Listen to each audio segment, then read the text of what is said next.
A gente abre nossa sessão de cartas e e-mails hoje com um pedido curto e grosso do senhor Roberto Alencar de Juazeiro, na Bahia. Como coletar o solo para análise?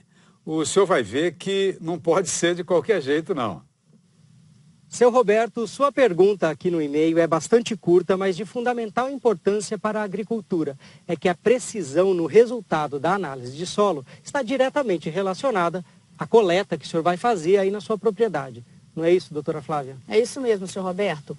Nós devemos pensar numa amostra de solo como se fosse uma amostra de sangue, que a gente faz para conhecer a nossa saúde. Da mesma forma, com a amostragem de solo, nós vamos conhecer a saúde do solo, ou seja, a quantidade de nutrientes que ele dispõe.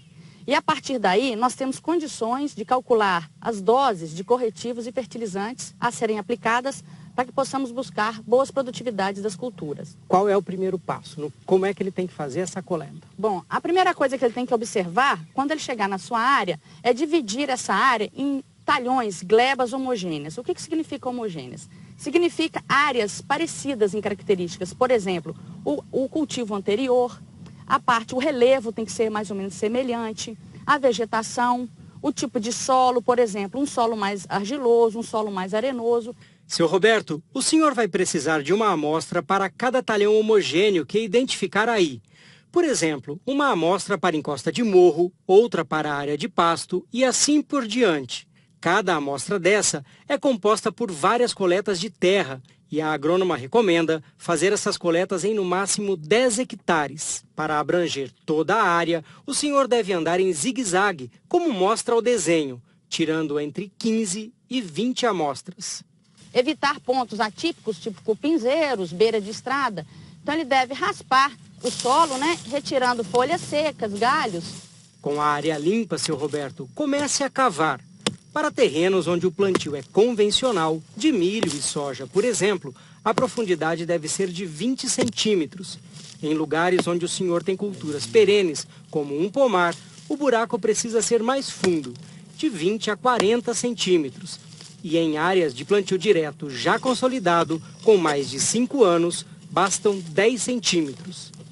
Então ele pega essa quantidade de solo, coloca no balde e nós partimos para um outro ponto. Quanto maior a área, maior vai ser a distância entre os pontos. O importante é ele abranger essa área toda, de forma a representá-la. O importante é raspar de forma uniforme e coletar toda essa profundidade de 0 a 20 centímetros. A parede aí do buraco, digamos assim. De cima até embaixo. E aqui ele vai misturando, então, a terra Isso. de todos os buracos. Pode ser num balde, pode ser numa lona. Depois de misturar bem todos esses pontos, ele vai pegar um saquinho plástico, vai colocar cerca de 200 a 300 gramas de solo nesse saquinho. Ele não vai mandar, então, toda a terra para o laboratório? De forma alguma, até mesmo porque senão isso implica em mais custos, de transporte. E o importante também é ele identificar essa amostra, de forma correta. Então aqui o produtor pode colocar o nome dele, o nome da área amostrada e a profundidade amostrada, para que quando ele receber os resultados, ele possa aplicar de forma correta os corretivos e fertilizantes. Agora, em que momento ele tem que fazer essa análise? Normalmente a gente espera que ele faça essa amostragem cerca de 120 dias antes do plantio da sua lavoura. Por quê? Porque se for necessário aplicar calcário, o calcário precisa de cerca de 90 dias para reagir no solo, para corrigir a acidez do solo.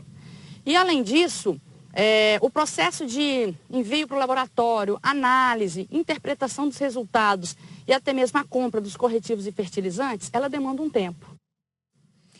É bom repetir a análise de solo a cada 3 ou 4 anos.